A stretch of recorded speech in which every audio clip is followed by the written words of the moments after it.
दोस्तों नमस्कार, स्वागत है आपका यूट्यूब चैनल एबीटेक में।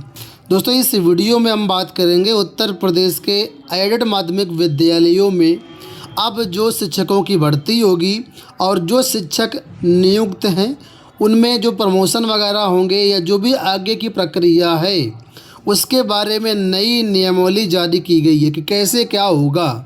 आप लोग जानते हैं इससे पहले उत्तर प्रदेश माध्यमिक शिक्षा सेवा चयन बोर्ड था, तो जो भी रूल्स रेगुलेशन थे उस नियमावली के अनुसार चल रहे थे।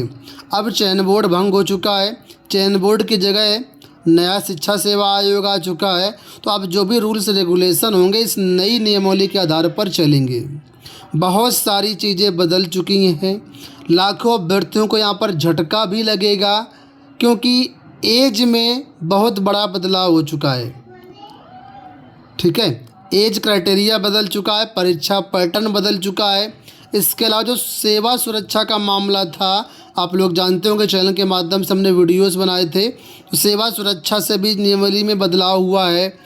प्रमोशन संबंधी बदलाव भी हैं, प्रिंसिपल भर्ती के बारे में भी बदलाव हैं। तो बहुत सारी चीज़ें बदल चुकी हैं, कुछ चीज़ें अच्छी भी हैं, कुछ चीज़ें अभी भी विचाराधीन है, मतलब ये संशोधन होने की ज़रूरत है। तो इस नियमावली के माध्यम से, इस वीडियो के माध्यम से जो चीज़ें हैं मेन उनको बताने का प्रयास करता हूँ। ख़ासतौर पर यहाँ पर हम चीज़ें कवर करेंगे। एक फ्रेशर अभ्यर्थी जो कि एक टीजीटी पीजीटी की तैयारी करता है उनके संबंध में क्या चीज़ें हैं।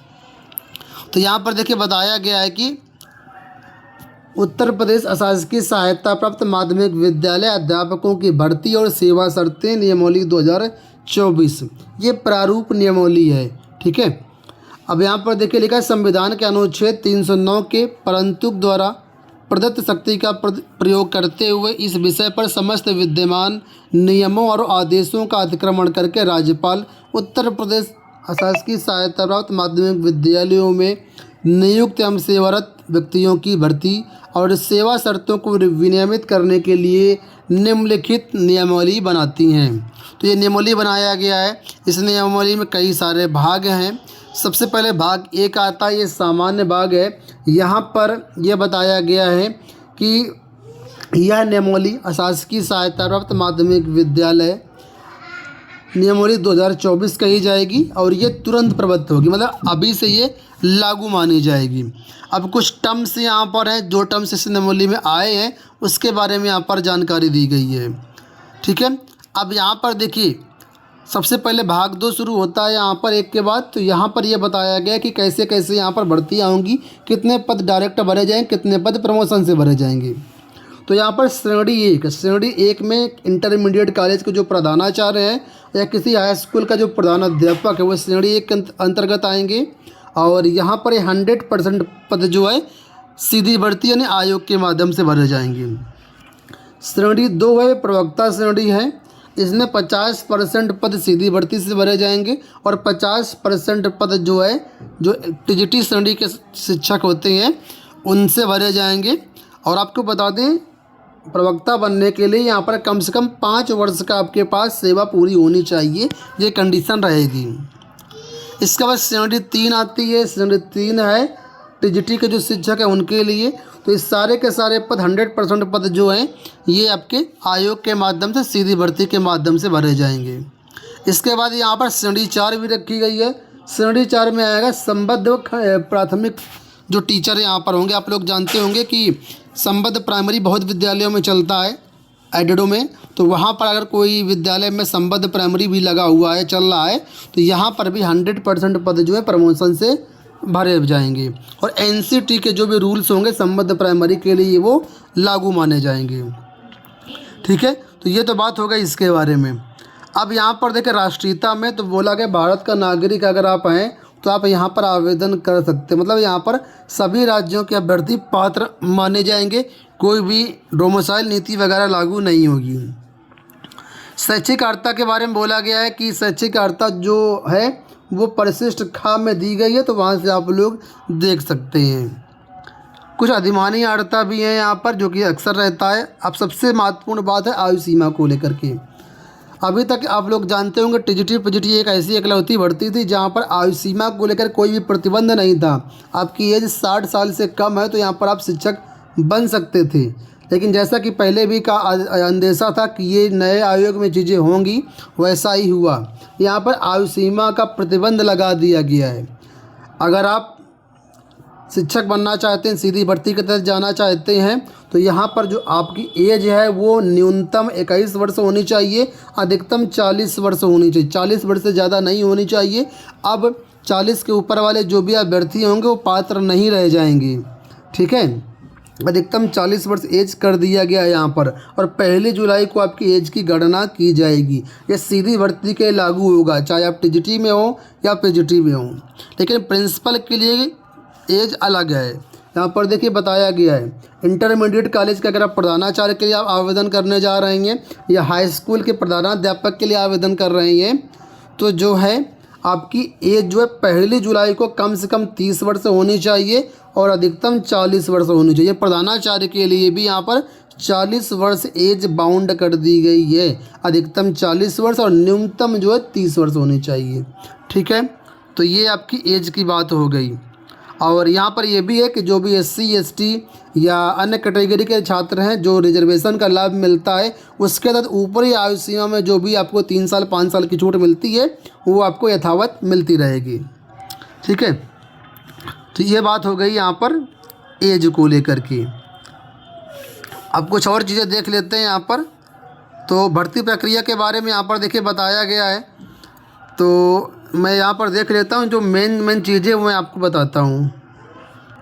टीजीटी पीजीटी में आप यहाँ पर देख लीजिए कैसे यहाँ पर जो परीक्षा होगी, परीक्षा पैटर्न क्या रहेगा। तो 5 नंबर पे यहाँ बताया गया है कि प्रवक्ता और प्रशिक्षित स्नातक श्रेणी, ठीक है, और जो संबद्ध प्राइमरी वाले शिक्षक रहेंगे इनके लिए बोला गया केवल लिखित परीक्षा आयोजित की जाएगी। लिखित परीक्षा 2 घंटे की होगी, मल्टीपल चॉइस क्वेश्चन पूछे जाएंगे। लेकिन यहाँ पर जो सिलेबस बदल दिया गया है, अभी तक आपका संबंधित वैकल्पिक विषय रहता था, लेकिन अब सामान्य ज्ञान को भी यहाँ पर ऐड कर दिया गया है। केवल एक ही प्रश्न पत्र होगा, ठीक है। लिखित परीक्षा का आयोजन के लिए जिला मुख्यालय पर यह परीक्षा कराई जाएगी और जिला स्तर पर ही इसकी परीक्षा होगी। इंटरव्यू इसमें फ़िलहाल देखिए नहीं बताया गया, केवल लिखित परीक्षा ही होगी। प्रवक्ता के लिए बताया है केवल लिखित परीक्षा ही यहाँ पर होगी, देखो साफ तौर पर केवल लिखित परीक्षा होगी, ठीक है। आगे देखिए बोला गया कि आयोग प्रवक्ता प्रशिक्षित स्नातक श्रेणी शासकीय सहायता प्राप्त माध्यमिक विद्यालय में संबद्ध प्राइमरी में अध्यापक पद के संबंध में लिखित परीक्षा का परिणाम प्राप्त करने और उन्हें सारणीबद्ध किए जाने के पश्चात नियम 6 के अंतर्गत जो है एक तरीके से रिजर्वेशन का लाभ देते हुए ये जो है पूरा एक मेरिट सूची बनाई जाएगी। उसके बाद यहाँ पर ज्वाइनिंग दी जाएगी।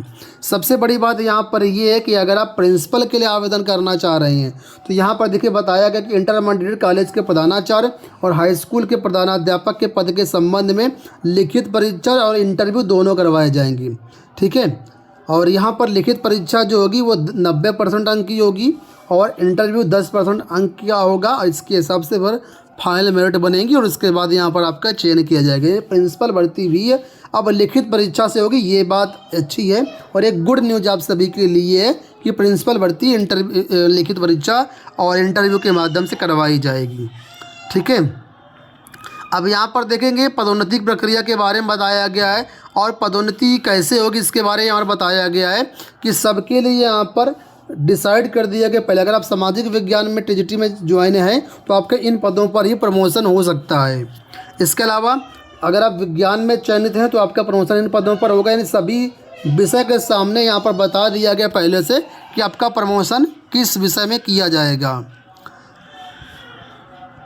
अब एक जो बड़ा बदलाव है वो यहाँ पर है परीक्षा काल को लेकर के, यानी प्रोबेशन पीरियड को लेकर के। अभी तक चयन बोर्ड से जो भर्तियाँ होती थी वहाँ पर प्रोबेशन पीरियड 1 साल रहता था, लेकिन अब प्रोबेशन पीरियड को 1 से बढ़ा करके 2 साल कर दिया गया है।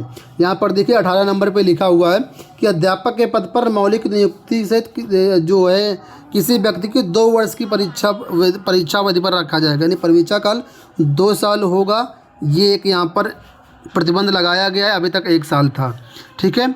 और यहाँ पर एक चीज़ जो समझने वाली है वो ये है कि ज्येष्ठता कैसे निर्धारित होगी। अभी तक जो वरिष्ठता सूची थी वो बनती थी कॉलेज स्तर पर और कार्यभार ग्रहण करने की तिथि से बनती थी, लेकिन अब बोला गया यहाँ पर जो आपकी ज्येष्ठता बनेगी वो नियुक्ति के आदेश के दिनांक से बनेगी। यानी जिस दिन आपकी नियुक्ति का आदेश हुआ उस डेट से बनेगी और अगर 2 टीचर की डेट सेम आती है तो फिर जो वरिष्ठ होगा, जिसकी एज ज़्यादा होगी, उसको यहाँ पर सीनियर माना जाएगा।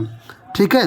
वेतनमान किसको कितना मिलेगा उसके बारे में भी यहाँ पर देखो बताया गया है। वेतनमान में कोई परिवर्तन नहीं है, जैसे पहले था वैसे ही यहाँ पर अभी भी है। आपने देखा होगा सेवा सुरक्षा का मामला काफ़ी हाईलाइट किया गया था और वास्तव में ख़त्म कर दिया गया था, लेकिन यहाँ पर अब ये जोड़ दिया गया वापस, लेकिन इसमें बदलाव कर दिया गया है। यहाँ पर देखिए अनुशासनात्मक कार्रवाई के बारे में बोला गया है।